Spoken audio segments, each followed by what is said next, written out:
This week on the BackTable podcast. The orbital atherectomy does not atherectomize, if I can use that word, at the tip of it, right? So there's kind of like a couple millimeters back where it starts cutting through the tissue. And so if you have an area that you're unable to access because you're unable to push, nothing is going in, and you want to do something about it, you want to try to poke at it going forward, then you're going to need rotational atherectomy, and the orbital atherectomy doesn't help you there. So this is where clearly rotational atherectomy has advantage over orbital atherectomy. Where orbital atherectomy has an advantage over rotational atherectomy is maybe a better way of uncoring, for example, a calcified stent, because you can reach further out at a bigger diameter than the rotational atherectomy. If you have a deeper calcium that you're trying to shave off, also that would be helpful. You can go up higher on the speed of it to be able to kind of like get that burr kind of rotating wider and catch more of that calcium.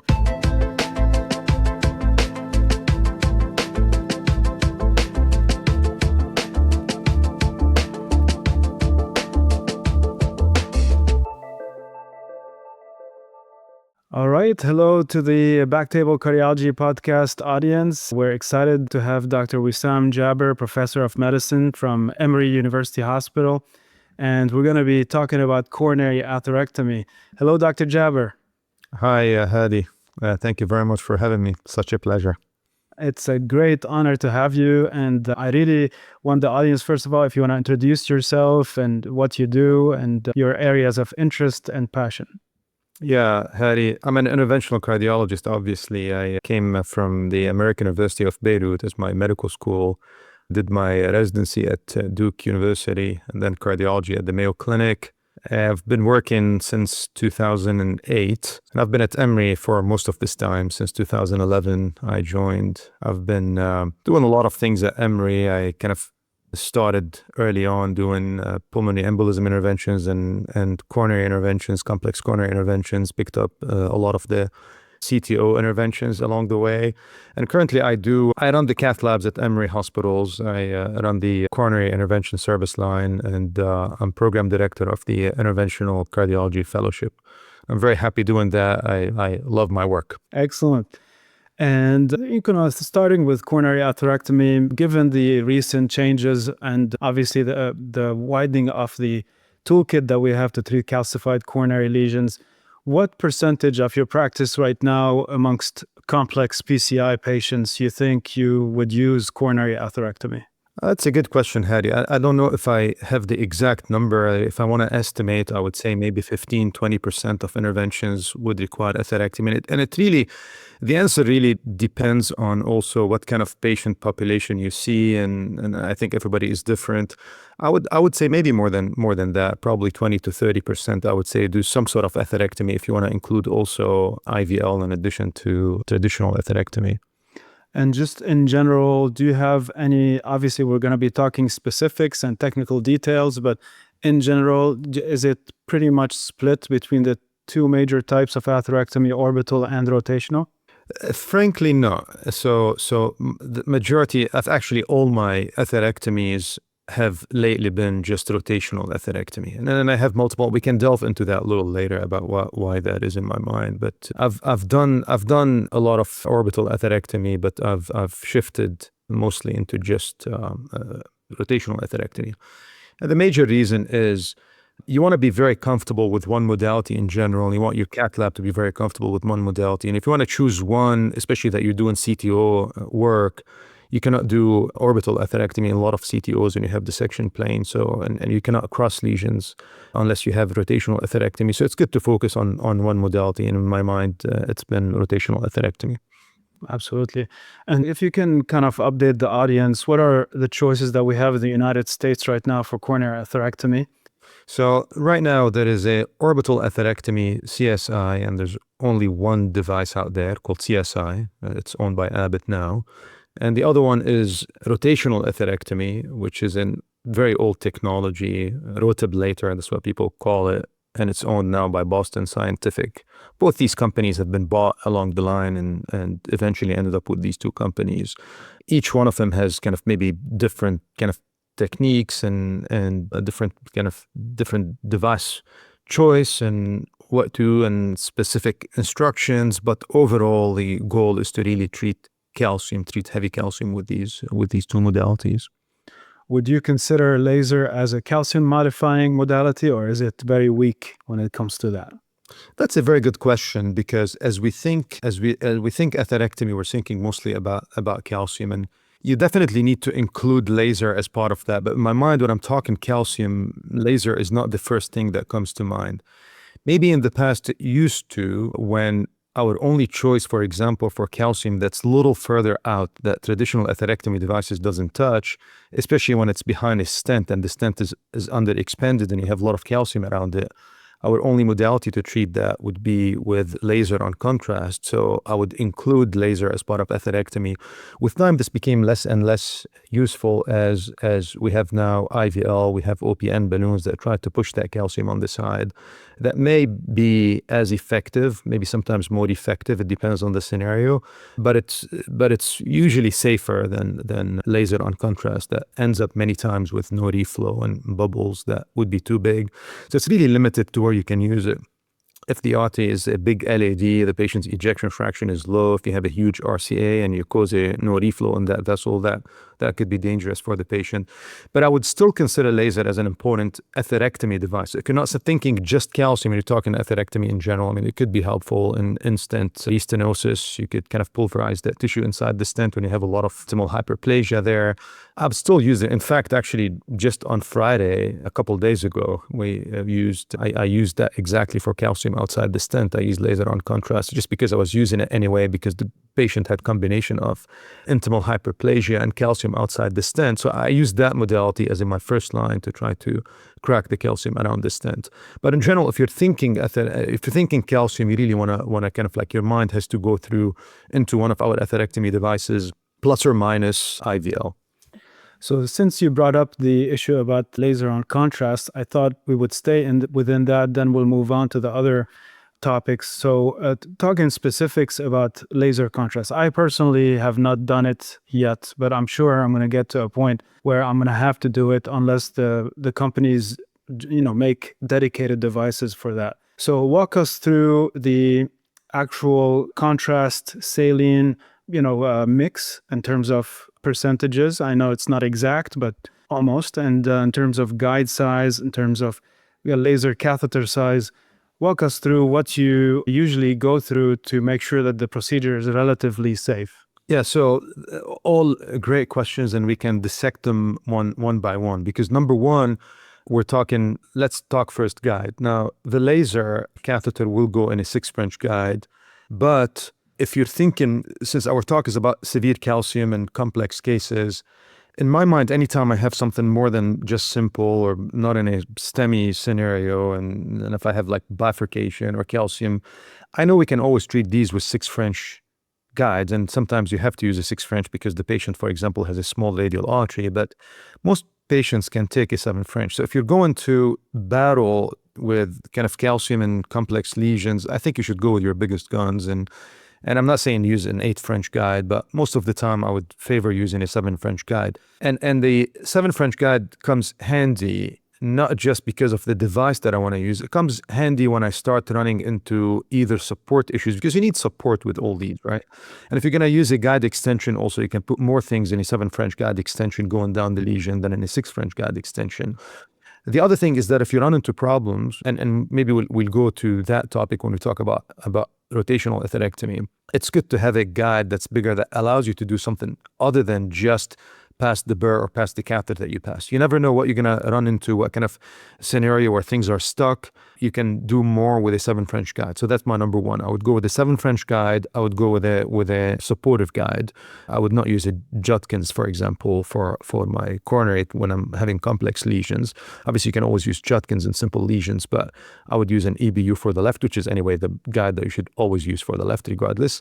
But for the right, for example, I would go from the radial, I would go with a 3D right guide, which is pretty supportive and safer than an M-Plat. And if I'm going femoral in these patients, I would take an M-Plat guide when I have complex lesions. Now, if it's not too complex, if you know it's a proximal stent and you know for a fact that your laser is going to pass easily, you can maybe a 3D RC or JR4 might be okay, and it would be safer for patients, especially for operators out there that are not very comfortable with they're not high volume, they're not very comfortable with aggressive guides, and there's risk always of dissecting the vessel.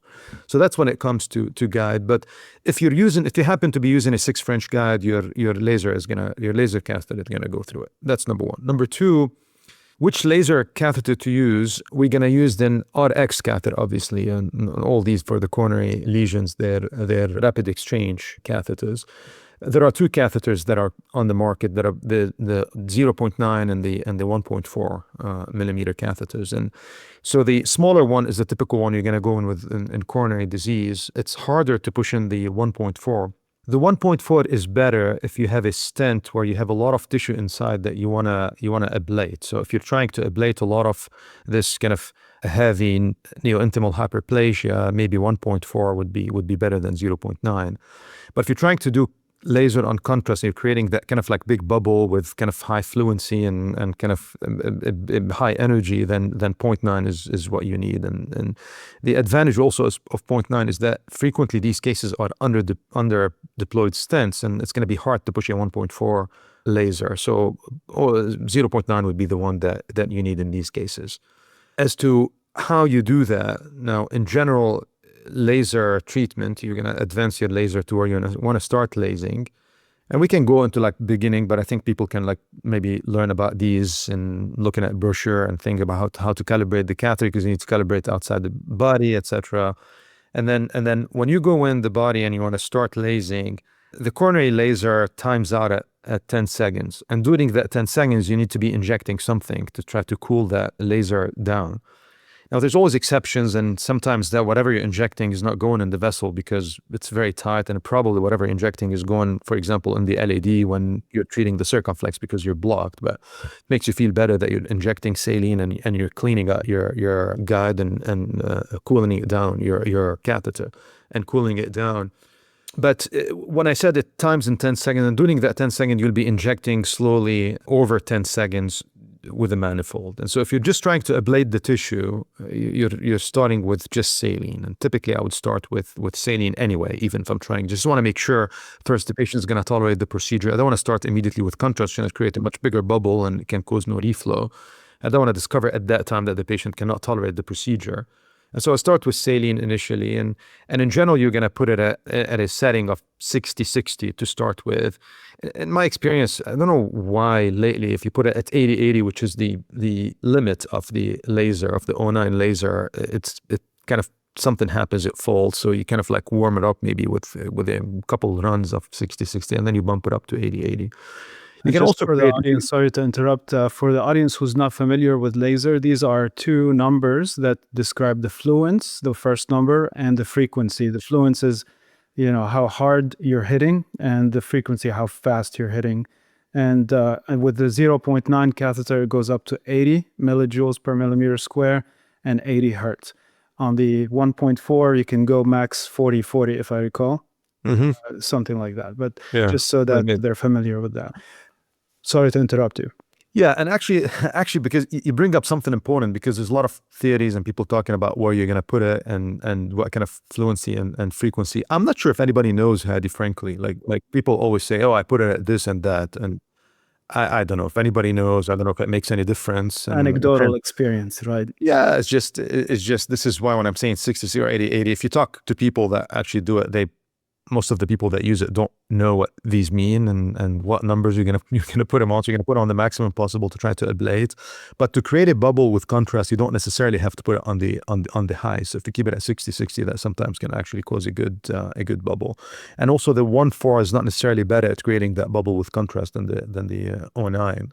And all the laser contrast cases you've done are on stented segments. Would you do them on de novo lesions if everything else fails? We probably have better devices to do it. I mean, if this is what you have right then and you're doing it, I don't know why it wouldn't work, but in my mind there are safer options with the other atherectomy devices. And for someone who has never done laser contrast like myself, walk me through what mix I should have when I inject. The typical mix that's going to create the biggest bubble is probably 50-50 contrast. So it's not a pure contrast. So you're going to fill the syringe with 50-50. And the same kind of injection you do with saline, you could do kind of pulse if you want. Sometimes it makes it easier than to just do one constant. You could pulse 1 cc at a time every second. And all that is going to create these bubbles in the vessel as you advance it very slowly. Obviously, the advancement is going to be, I would say, at most 1 millimeter per second. And sometimes you have to kind of like, if you're working on a lesion that's very tight, sometimes you have to stay at a specific spot and just laser at that spot. It becomes maybe a little bit more dangerous, but sometimes you don't have other choices. And should create this bubble for a kind of few millimeters around the head of the laser and should create enough power to frac that calcium. And actually this works. Like in my experience, it does work in expanding stents. So stents you put in NC, you go very high pressure, it doesn't give. You try with a laser on contrast and then after that you put in NC and it typically gives at much lower pressures. That has been my experience. Now, again, if you're going to do laser on contrast, you're going to expect no reflow in that vessel. So if you do it, you want to know that the patient tolerates that procedure, that they can expect a little bit of no reflow at the beginning. It may have some maybe spasm downstream. You may want to pre-treat with nitro or something like that. But in general, it's effective. And it's actual air that goes down the vessel, right? Yeah. So it's air bubbles. Air Gotcha. bubbles there. Yeah. And then the other question is, when do you think it's effective, when it's not effective? If you have a couple layers of stents, this becomes less effective. It's really hard to reach outside. You can still try it, but it becomes harder and harder, 2-3 layers of stents. That's the same case if you use an also, and we can talk about it later, if you use an also IVL. When you have multiple layers, it becomes really harder. And in these cases, the best option in my mind would be to do an OPN, high pressure balloon, to try to crack all this calcium, with obviously the risk of causing a perforation. But all these cases have risks associated with it. So obviously you laser bomb technically, and at the end of the 10 seconds, you ask your fellows to give you a puff, and you do that on regular basis for every single session. Is that correct? Yes. And then when you puff, of course, if there's no perforation, great. But if there is a perforation from your practical experience, is it one of those that when you blow up you get a balloon down quick and you inflate most of the time, it heals? Or is it one of those massive perforations that you need a covered stent for from your practical experience? No, what I'm saying perforation, it's not, the laser itself is not going to perforate, is doing in high pressure in a very calcified segment, a high pressure, and the more aggressive you are, the more likely you're going to perforate. The same thing you see with rotational atherectomy, for example. It's rare to see a perforation as you do the rotational atherectomy. It's usually after you blow an NC and a non-compliant balloon. And it really depends on how aggressive you are with this balloon, and you want to stay maybe a little bit less than the vessel. I would say a word of caution for blowing these non-compliant balloons. Whenever we have these heavily calcified vessel, and especially in in-stent restenosis. Now, obviously, we haven't said that so far, but every single case, especially complex cases, should have an intravascular ultrasound or OCT to try to understand what's going on. And OCT is particularly helpful in in-stent restenosis, as we talk about that with the laser. It becomes very hard to tell what the reference vessel size is, because you have a bunch of stents many times, you have calcium before and after, and you have areas of maybe ectasia in the vessel, so it's really hard to tell. And you cannot just rely on the size of the stents that are in there, because frequently they're undersized. So you need to guess based on what the distal size vessel is and based on the proximal size vessel is. And we have all this calcium and all these stents. Let's say you measure distally 3.2 as the size of the vessel, and I measure proximally at 3.7. I would be nervous in a calcium that hasn't given well to go very high pressure on a 3.5 NC. I would stick to a 3.0 NC. I would always slightly undersize on these NCs that I'm going to go high pressure with, especially with all this calcium, and after I've done laser, after I've done atherectomy, because when you go high pressure, you're going to reach that number, 3.3, 3.4. And if you go beyond that, so if the artery doesn't give, go to a different modality. Don't go to a bigger balloon. This is when I see big kind of like catastrophic perforations happen. So if that's all that in your mind is kind of barely 3.5 and it's not given by a 3.0 or a 3.25 NC, I would not go to a 3.5 NC high pressure. I would definitely not go to a 3.75 NC and go high pressure, because it hasn't given. It will give at some point, but then you'll have a huge perforation, and the bigger the balloon, the worse it is. And these are perforations that obviously you need to inflate the balloon. You can use ringer balloon if you want to kind of like seal those perforations, but it's really a matter of how aggressive you had been. And so what I'm saying is, instead of going to a bigger balloon, I would go to a different modality. So it's not given by regular NC, then I would take a shockwave balloon, for example, an IVL to try to see if it gives. Then I would maybe take, if it doesn't give, I would take an high pressure balloon, OPN balloon. I would undersize that. So in a 3O vessel, I would take a 2.5 or a 2.75 at most, because when you go up to 40, 45 atmospheres that you need to go up on these OPNs, you have to, they're going to become big, and you can perf the vessel with that. These are, I mean, unbelievable advices. I mean, a lot of us underestimate the amount of experience and work and thought process that goes into working on a complex case. But what you just mentioned, going down 0.25 to 0.5 makes a massive difference in the safety of the program and the outcomes. Now, going back, so we talked about obviously laser. I'm taking a step back now to reevaluate the two other options. But before I delve into that, just a one word of IVL versus atherectomy. Would it be fair that in your practice, your atherectomy cases are the cases where with your intravascular imaging, you found out that your lesion length is more than 15, 20 millimeters? So the longer your lesion is, the more you're going to pick atherectomy versus the opposite? Or do you have any other things in your mind that you take into account? So if we move into the calcification now and what device to choose, I can tell you kind of historically speaking, obviously, when IVL came in, I can't remember exactly the year, it's probably 2021 or something like that when it became kind of commercially available. The thought was that now we don't have to use atherectomy, we don't have to use rotational or orbital atherectomy, and then we're going to use IVL. So for some time, then the usage of atherectomy, at least in our practice, kind of went down. But then shortly after, it started coming back for multiple reasons. Number one, it's not very easy to push IVL down in vessels, so you need to prep the vessel a little better before you can send something down. Number two, you frequently encounter these nodules and that are kind of like eccentric calcium and things that you need to shave off some to get your devices in that IVL doesn't do a lot for. Number three is IVL is impressive and helpful in regular coronary calcium, concentric calcium in places like, say, mid-LAD, maybe prox-LAD, mid-RCA, circumflex. I've been less impressed with results in left main, ostial RCA, bifurcations, distal left main bifurcations, so ostial LAD and ostial circumflex. These have deep calcium, really hard to get rid of, and it's hard to achieve great results there with just IVL. So these things in my mind, these kind of make me want to go for atherectomy first before I do IVL. Why do you think that is from your experience? Why this ostial circ is so notorious for IVL and other modalities? I mean, the instant restenosis. Tough question. We can talk a lot about this ostium of the circumflex.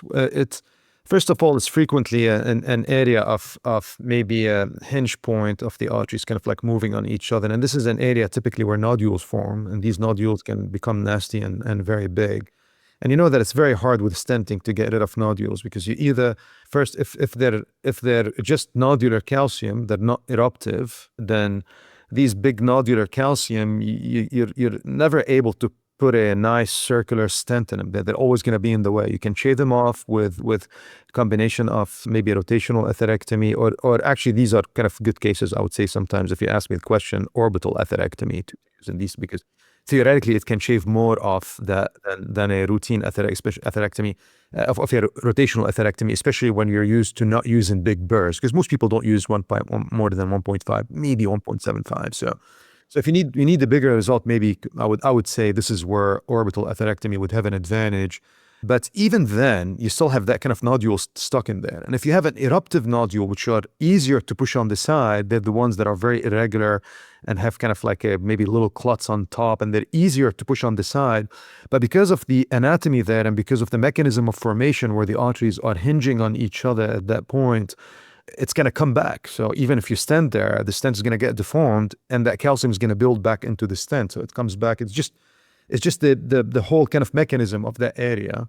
The other thing is that the calcium around the left main tends to be deep, and it involves partially the aorta. So that's a calcium contiguous with a several millimeter deep calcium that you cannot just easily shade off or break with just IVL. This just doesn't reach all that deep to crack and frack all that calcium. So I think all these combinations make it difficult to. And actually, your question was very important, because you have to keep these in mind as you if you want to tackle a lesion, because you brought up a super important question about why is the circ ostium hard. So the question is, how can I avoid treating the ostium of the circ? So whenever you know that something is hard and you're going to run into problems, the very first question that comes to mind, how desperate am I to treat that artery or that specific lesion in that patient that I'm coming to treat? So for example, I'm treating a left main in a patient, and I know the circ maybe has a 40% osteal lesion that's super calcified.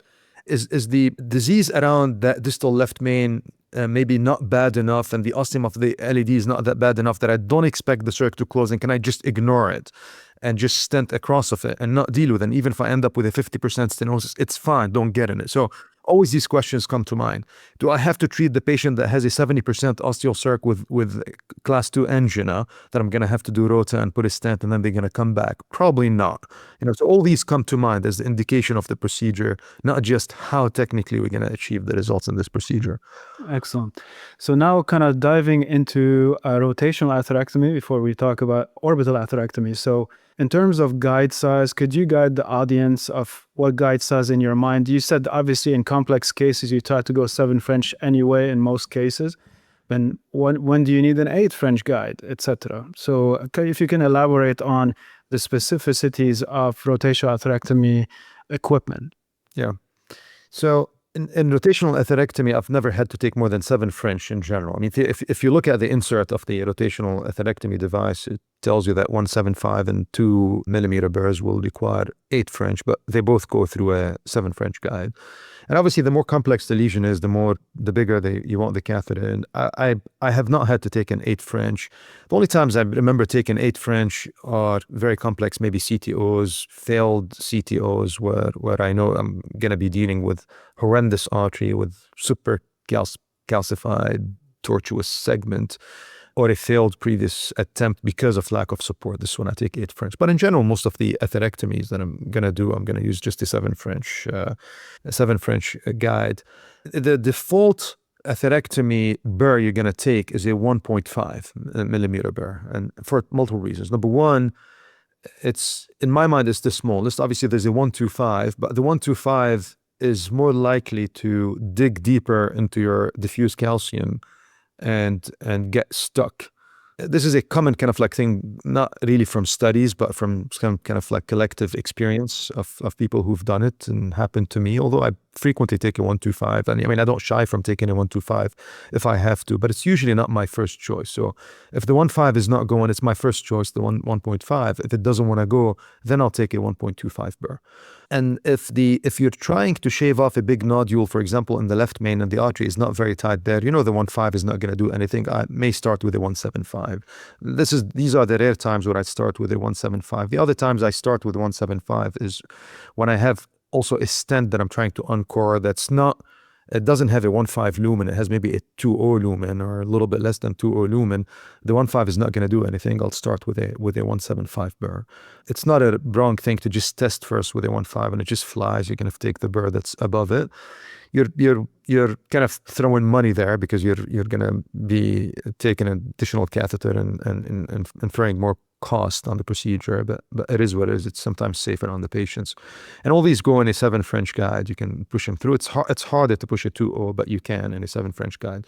The 1.5 burr can easily go in a 6 French guide too, although the insert says you need 7 French, but it can easily. But again, the same concept that I mentioned earlier, it's not when you're advancing the burr that you're going to regret having 6 French, 7 French over 6 French over 7 French. It's when that burr gets caught. When a burr is stuck and now you need to do something else and the burr doesn't want to come back in the guide, then we're going to say, I wish I had my 7 French and I can do more things. I can pass a wire next to it, balloon, etc. Do other things with a 7 French. And you asked a question I haven't answered yet, which is when do you choose atherectomy versus IVL with long lesions, for example? and I said it depends really on the location and things, but long lesions, if you feel that it's just an issue of maybe like heavy eccentric calcium, or it doesn't look like something where your gear is not going to go in because it's not super tight, you're going to start with atherectomy. Even if you have long areas of calcium, you can always use IVL. And the IVL is typically guided to the location. So I would use a long NC balloon and balloon that, and you can tell the areas that don't give, and these are the areas that you tackle with your IVL. So even if you have a long lesion, it's typically just couple or 1 or 2 or 3 areas maximum in that lesion that don't give, that you need to tackle with IVL. But yeah, the answer is yes. Like if it is an issue of like, well, I'm going to have a lot of calcium anyway, I might as well just start with atherectomy. You have to balance that against the fact that if you really have very, very diffuse calcium, especially if you have smaller and distal diseased vessels, against the no reflow phenomenon as you do atherectomy and embolize things downstream, and the patients can get sick. So these are things that this is why it's not like I don't have an algorithm that I always follow. It really depends on these factors that you have to keep in mind as you're choosing your cases and as you're tackling the case. Excellent. And in terms of guide extensions, you said the 6 French and 7 French. So every time you're considering a rotational atherectomy burr, you upsize one if you're going to have to use a guide extension to deliver. Is that correct? If you have a complication, or if you're going to deliver an IVL, right? So this is where it's frequently that if you deliver an IVL balloon, you're going to have to use a guide extension because it's hard to push. But in atherectomy, you almost never use guide extension catheters. It's going to be anyway harder to kind of push it through, and it's going to interact with the shaft of your guide extension catheter, et cetera, et cetera. The only time you want to use guide extension catheter with atherectomy devices is when your lesion is very far and hard to get to. So for example, you have a long RCA, and then all you need to do is that very distal kind of like bifurcation. You want to do atherectomy, and it's really hard to push.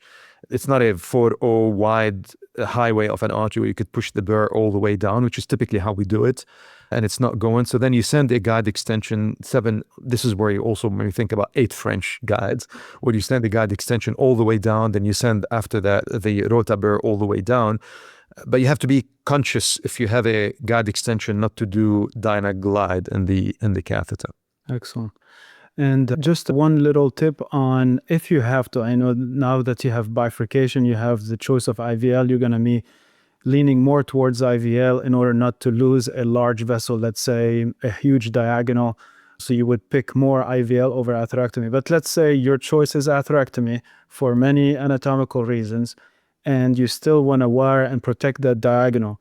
Have you done microcatheter protected side branch wiring, or do you usually just pull the wire and rota through it? Yeah, I have done microcatheter protected. I have done guide extension in, for example, I've had a wire in a branch. I've sent a guide extension into the beginning of the other branch to shield it from, but these are cases that are less than 5, like I remember. So you almost always, we'll go back to what you said. Actually, when I choose atherectomy, rotational atherectomy, if I have a bifurcation with calcium, I tend to use my threshold to use atherectomy would be less, and I'll tell you why. So if I have a prox big LED diagonal bifurcation, and especially if you have, when we talk bifurcation, typically we think left main. So if I have a distal left main bifurcation, if I have calcium that normally in a non-bifurcating vessel, I would try first to balloon. In bifurcation lesions, I tend to do atherectomy first because I have not seen a vessel, a side branch dissect or close when doing atherectomy, rotational atherectomy, not orbital, when doing rotational atherectomy on the main segment. So your side branch is going to be protected. You're going to shave off some of that calcium, so it's going to make it even less likely for that branch to close when you balloon the main branch, because you have taken some of that calcium that was going to shift into the branch. And the third reason to use that is that if you're going to start ballooning first and then regret, say, I'm going to do atherectomy, this is where you have issues of having 2 wires and having to protect. Because if I've started by saying I have a wire in the LED, wire in the circ, I've ballooned already the LED, and I've ballooned the circ, and I've gone to high pressure balloon, and then it doesn't give, Now I've already ballooned both segments. I have micro dissections. I don't want to lose my wires. So then I'm stuck there. Then you're going to use those things where you protect, whatever. So I prefer not to be in that situation from the beginning. And if I think I'm going to get there, I'm going to start atherectomy from the beginning. And you can easily put the wire in one artery, do atherectomy on that side, come out, take the wire out, put it on the other side if you want to do atherectomy. Frequently you choose one vessel that has the worst calcium to do it. But you don't have to protect the other artery when you do that. And you can lose your wire in one of the arteries. You can take it out.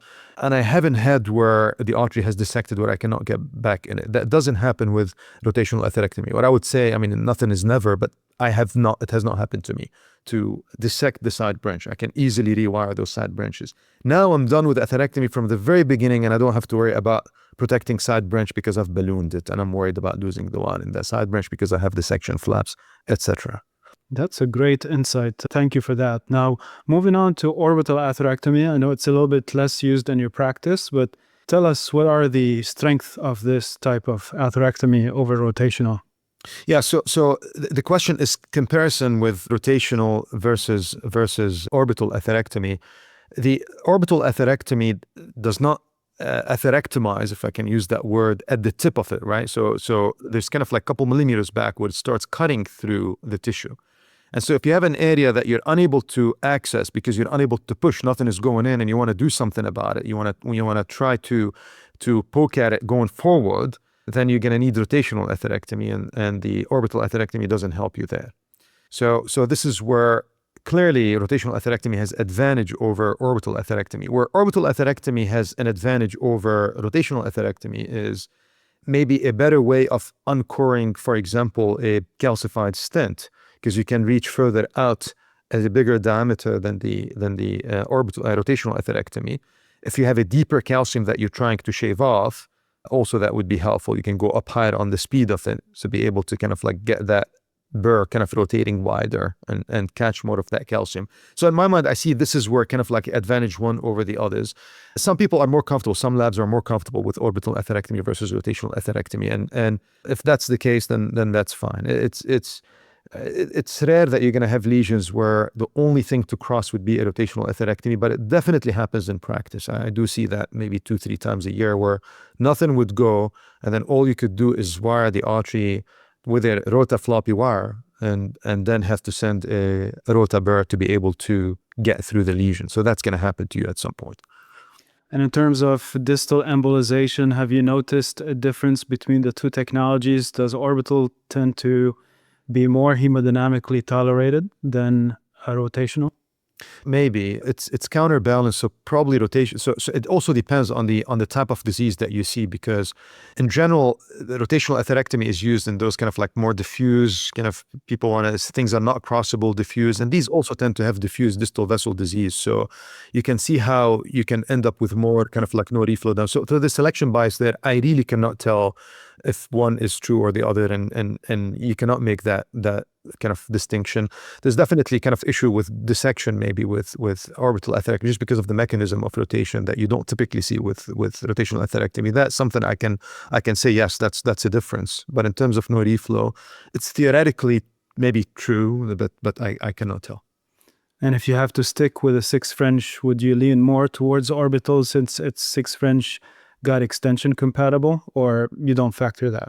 It's extremely rare that you're going to need guide extension catheter to send your atherectomy devices down. I mean, if you think about it, you're trying to do atherectomy so that things you can reach down with kind of stents and things later on with balloons and your guide extension. So in general, you can just like do it on the way in and help the vessel in, although with orbital atherectomy, it's safer sometimes to just do it on the way back, which means you have to cross the lesion first and then on the way back, especially if you're trying to treat an osteal lesion, you want to do it on the way back rather than the way in, so that you don't end up with a huge kind of circle that's gonna perforate the ostium of your vessel as you go in.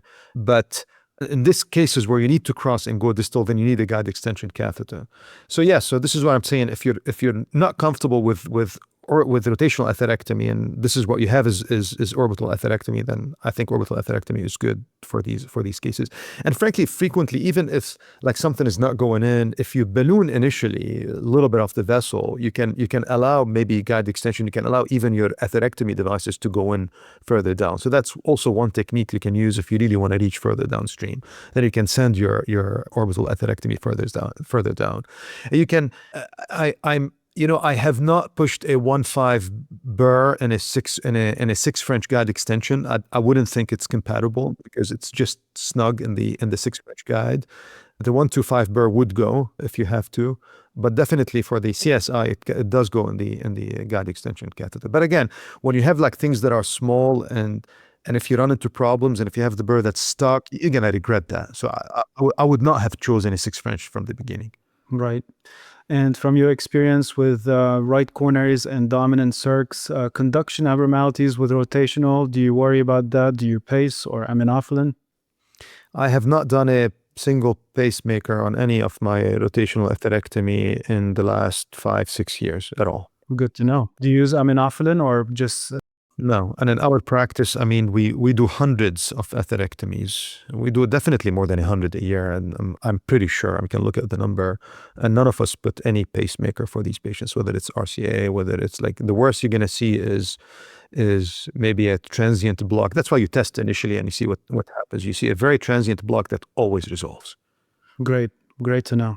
So now let's talk about specific lesion subsets. You mentioned a little bit about each one of them, but let's dive into the osteal lesions. You said, would you prefer obviously rotational atherectomy for osteal, even though the counterpoint would be other people would tell you they like to use it in reverse. Which ones would you personally prefer? Definitely rotational atherectomy. And the reason, again, you sometimes cannot cross it, right? So you're unable to like, if you cross, I mean, if you think about it, why you're doing an osteal lesion that's calcified, because it's very calcified. So if you're able to cross it, it means it's not that calcified, right? I mean, this is kind of, in my mind, frankly, when I'm unable to cross any lesion, like very calcified lesion with, for example, an IVUS catheter, I think, well, maybe I need to do atherectomy on this artery to be able to actually send later my stents and balloons. So for specifically for osteal lesions, and like I said, Hadi, it's really, I mean, eventually a lot of things are like that in medicine. It's really a kind of preference to one device versus the other. Like, frankly, there's no a head-to-head trial kind of comparing both to say that one is safer than the other, one is better than the other. I'll tell you, in general, CTO operators you'll see that in practice. CTO operators tend to favor more rotational atherectomy because if you do a lot of CTOs, you cannot do much with the orbital atherectomy, versus if you're somebody who doesn't do CTOs, typically they're fine with either of these.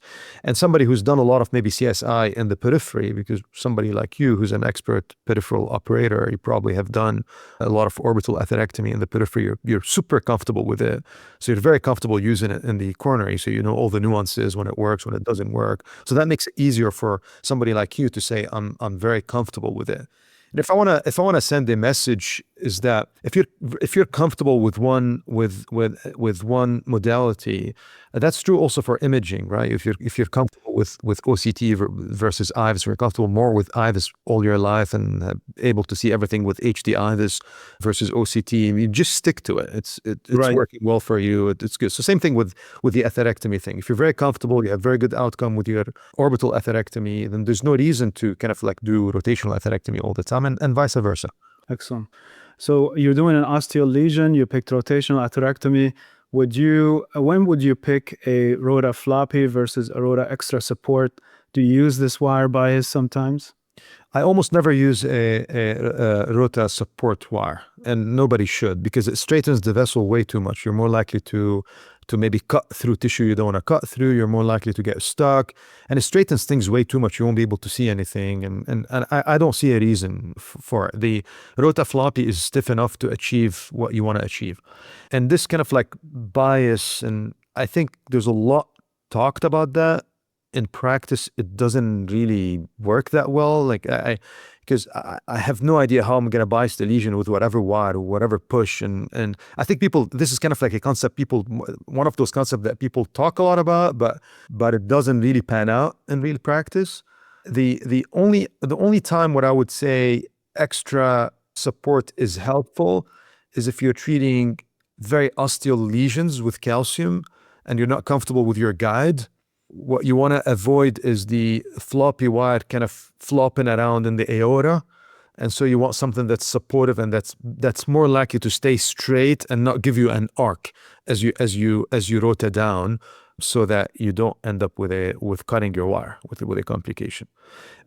So I mean, that's kind of theoretical usually. And I want to remind people before I forget to do that later. Anytime you want to start an atherectomy, I always assume, before I just start it, I always do a cine. I want to make sure I see that my wire is straight and nice and it's not looped anywhere. It's not kinked anywhere. I look at the whole wire, make sure that it all looks good. If I cannot see it well, I want to do something else. I pull the wire a little bit to make sure that I straighten it. And I do a cine, because you're going to cut your wire if the wire has made a loop, for example, in the aorta or in maybe an ectatic segment in your coronary. Excellent. Now, tortuous segment, real tortuous, more than 90 degrees. Are you eliminating the atherectomy option, or are you still using it if you're going to have to roto through that angle? Not all tortuosities are the same, and people have to know that tortuosity is not very good for atherectomy, right? You're increasing the risk of complication. You're cutting through areas when you think about the artery, kind of like making a bend like this. You're cutting through. You're creating a valley in that mountain, and that's kind of like more likely to perf on you. You're also more likely to get your burr caught if you have a lot of tortuosity. There's no one single angle that I'm telling you, oh, this is absolutely cannot be done. The more tortuosity you have, the more I'm going to be scared of doing atherectomy. And sometimes maybe I decide I want to do atherectomy just getting to that very tortuous segment, and then choose balloons or IVL afterwards, after that tortuous segments. In general, as a general rule, I think this is reasonable. If you cross an artery and your wire goes backwards 180 degrees into where that artery came from, I don't think you should use atherectomy. I think that's way too much tortuosity. You should not use it. You see that, for example, in retroflex circs. They kind of like make a 180 degree bend, and then they bend again another 180 degrees to go back down. I think this is way too much for atherectomy, and you should use something else. Excellent. And acute MI subset, you have an 85-year-old with a STEMI, and they have a massive calcified nodule with eruptive components. Would you be concerned if there's a thrombus burden? Not that you see it, but theoretically with the acute MI plaque rupture. Is this a formal contraindication, or have you used it in some cases? No, I would not use that as a contraindication. It's very rare in STEMIs or in acute cases that you'll have to use atherectomy. But if you have to use atherectomy, you have to use atherectomy. I mean, it's worse complication for the patient to end up with an under-expanded stent, or with you unable to stent, you have a dissection, and then you have a 50% calcified lesion where the patient had an MI with it, and there's a little dissection, and now you cannot use atherectomy because the patient came with an MI. I would not use that as an excuse. I would obviously try IVL, I'll try other things, right? I mean, we're going to try safer stuff, but if my only choice is to do atherectomy, I would do atherectomy. We need to treat the patient in an acute setting. Excellent. Do you think there's any role for laser in this kind of scenario, specifically for moderately calcified lesions? Would you more lean towards a technology that also deals with thrombus? I don't think laser works in calcium, frankly. Like, Okay. it's not going to lase your calcium, right? I mean, what you're trying to do with atherectomy is to shave that calcium off, and laser is not going to do that. Gotcha. And to do laser on contrast is going to be worse probably for the patient coming with an acute event, right? You're going to make them worse. And you've already spoke about the bifurcation when you have to wire side. So you say from your practice and experience, it's extremely rare to cause plaque shift dissections of the side branch as big as it is if you don't wire it and go straight for the main vessel first, or the opposite. Is that any other things you would consider in bifurcations? Yeah, you're totally right. So in bifurcations, I don't think twice about what's going to happen to my side branch as I'm doing rotational atherectomy. No, nothing is going to happen to it. And the other kind of like advice is that you prep it very well, that calcium. Once you've done atherectomy to whatever branch you need to do, even if you don't want to do both, you lose the wire in one and rewire it later on, so that you don't have two wires in this. then if I still have a lot of calcium and inability to prep it well, I'd also have a low threshold to use IVL. Because remember that the more you're gonna inflate those NC balloons, the more likely if you go high pressure, you're gonna dissect the vessel. So the patient's gonna get unstable at some point. So you wanna and you have to stent it. You cannot just like spend a lot of time doing preparation. So sometimes IVL saves you from going very high pressure and dissecting and then have to go to IVL afterwards. You know, in the peripheral vasculature, a lot of times we cross with antegrade dissection reentry or retrograde, and we dissect through the subintimal plane. And I'm sure you do a lot of those in the coronaries with your CTO work. Does the course of the wire on intravascular imaging affect also your decision with extra plaque crossing? Absolutely not.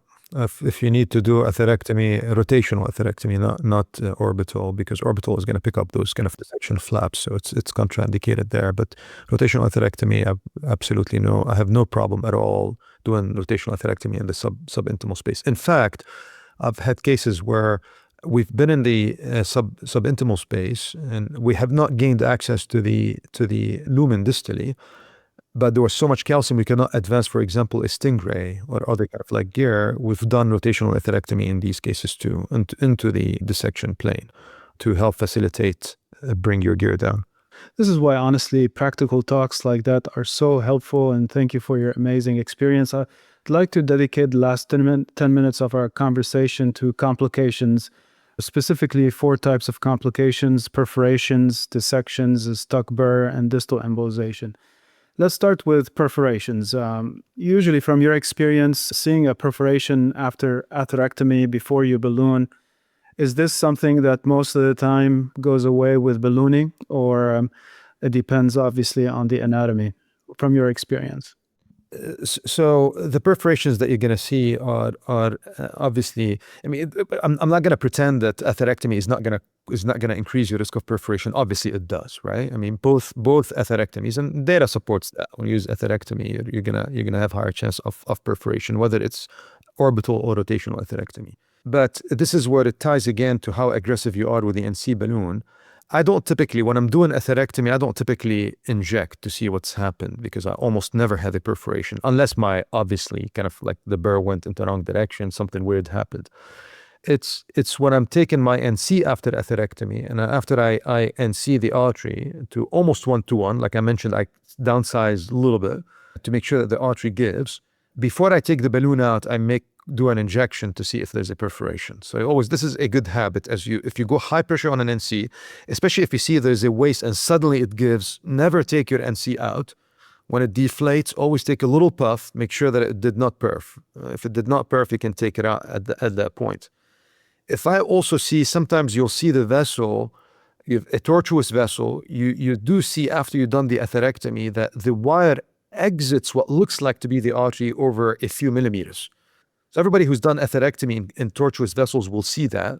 You'll see kind of a track of calcium on one side, and then you see your wire kind of like jumping from one side of the artery to the other, skipping that kind of like calcium arc that it makes on top. So that typically happens because it's stenting the vessel and it's created a crevice inside the vessel on an area that's not calcified, or you've cut through the calcium and now it's deep down. And in my mind, this is where you're very close to the adventitia, and this is where your NCs might perforate if you go very crazy.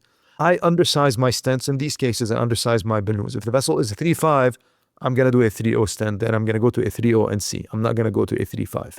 I'm very worried about these perfing. This is where kind of like the concern is.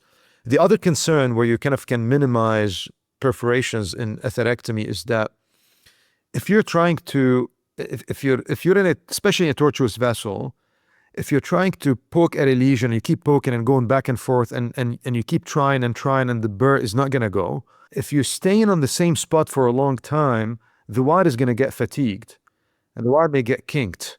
And if that happens, your burr is going to cut through it and it's going to go through the vessel. This is almost always mortality. So if your burr kind of travels out of the vessel, the patient's going to die. The perforation is way too huge for you to do anything about it. So if I'm worried about fatigue, if I've leaned on that atherectomy device for a while on that, I'm going to have to change something. Typically, I change my wire. So I'm going to go with a microcatheter, change the wire, or at least change the location. If the wire is very deep in the vessel, I can pull it back a little bit. to kind of start burring now on a fresh part of the wire, not an old part. And I'm going to maybe go to something else. I'm going to either increase the speed of my burr. One thing we didn't talk about is that, you know how your company kind of sets at a, like 1.5 burr is a 150 RPMs. We always start at 180 RPMs for our 1.5, always. I haven't seen more complications with that. It's less likely to cause kind of like issues, more likely to just fly and not get caught, not get stuck and everything. So if my burr is not going, I'm going to increase my speed. So I'm going to go to 200 RPMs, see if it goes. If it doesn't, I don't keep like pecking at the same exact spot. I'm going to go up and take a 1.25 burr. And when I do that, if I've burred a lot at that specific spot, I'd like to change my wire too, because it gets fatigued. Interesting. Now, with regards to dissections, do you ever see it in rotational? I know it's a weakness of orbital, but in rotational, yeah, I mean, I'm sure it can happen. I mean, you see it sometimes if it kind of like travels distally in a very small vessel. In a smaller vessel, you could see kind of the artery dissect downstream, but almost always it happens after you balloon from atherectomy. It's actually not uncommon in my practice and other people's practice. If the artery is straight and it wasn't hard to wire, I take the whole thing out, burr and wire, before I kind of like look, and then I rewire with a fresh workhorse wire. It always goes in. I'm not advising that. So please, for the audience, I mean, the safest thing is always to take the burr out and then put a microcatheter over your wire and then put a workhorse wire there. And by the way, this is how you should go into the lead. Don't wire fresh with the rotafloppy wire. You're going to wire with a workhorse wire or whatever wire that's going to cross, whisper wire or whatever specialty wire you're going to use if you have very tough lesion to cross, and then you over a microcatheter, and then exchange over the microcatheter exchange to a rotafloppy. That's how you should do it. And at the end, if you have tortuosity or very hard to kind of like manage vessel, you can always leave something like a wiggle wire downstream after you do rotational atherectomy. It's helpful because it's helpful in terms of exchange. You're not going to lose the wire. It helps you with support. It's usually our go-to wire after atherectomy in very difficult cases. And, I know this is a big topic, but if we can kind of make it very simple and short regarding stuck burr. Let's say you have a 1.25, you had to use it, it's now stuck. Walk us through what you're going to do in your mind. Obviously, you're trying to pull on it, it's not coming back. What do you do? Yeah, it's simple. A stuck burr is a bad thing, is a tough thing. So first of all, is the patient stable? You want to make sure it's not like a big vessel that the patient's going to be very ischemic, kind of tend to that.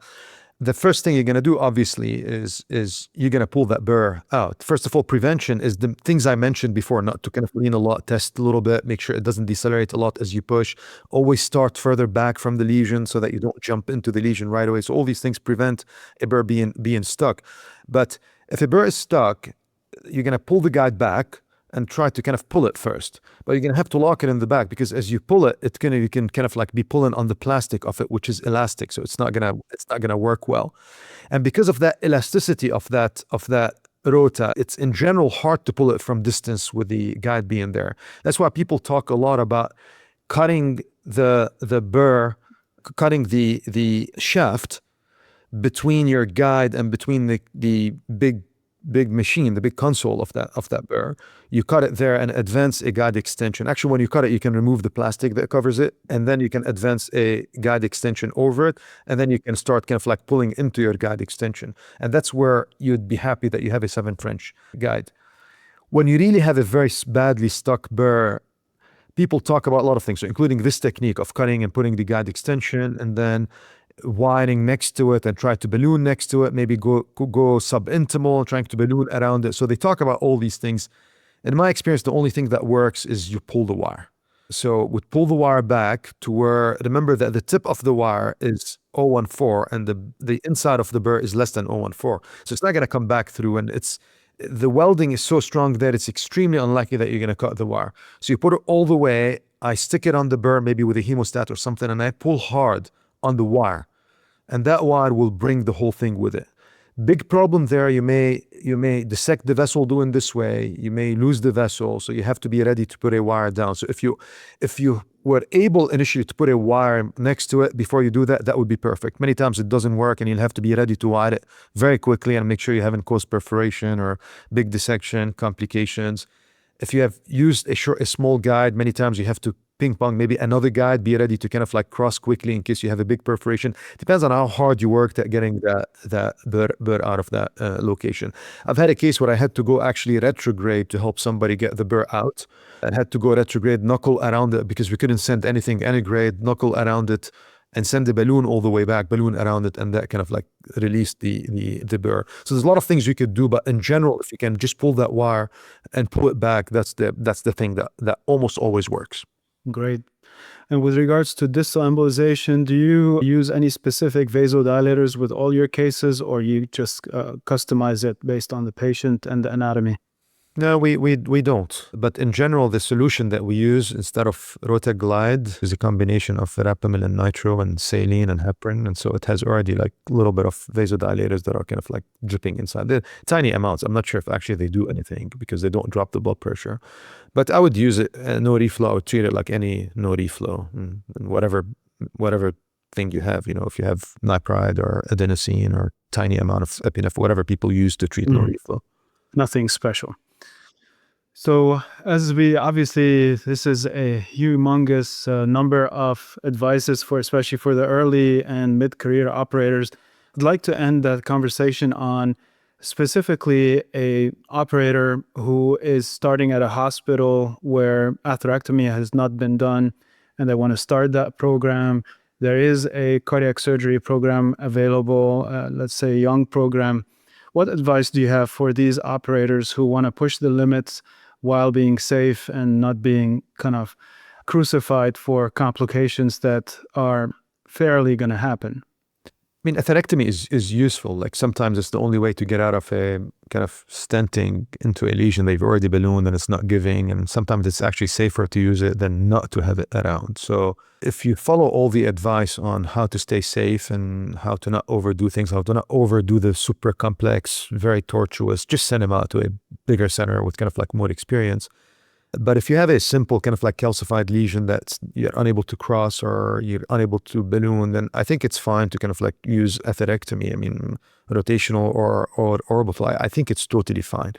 The only problem is experience of the lab and the operator with the device itself, because there are some nuances and you have to have seen enough of it, how to plug it in the back, how to put it in, how to dynaglide in, how to troubleshoot in case something happens. I think this is where the issue is rather than the use of the device itself. If you're comfortable with that, if you've done a lot of it in fellowship, you're super comfortable with it, you want to bring it to your center, then I think it's fine. Not everybody in that center can use it because if you have no experience, I really think it's more about the experience of the operator rather than the place. And I'm not sure if surgical backup helps in any of what we do anyway. I mean, this is a whole different topic that we can discuss. But I can't remember the last case I sent to surgery in the last 5 to 10 years. It's super unlikely. Well, thank you very much for this amazing tour de force on atherectomy. And I'm sure we're going to have you back. We appreciate your time and all the pearls that you provided us. Hadi, it was a pleasure. Thank you for having me. Thank you.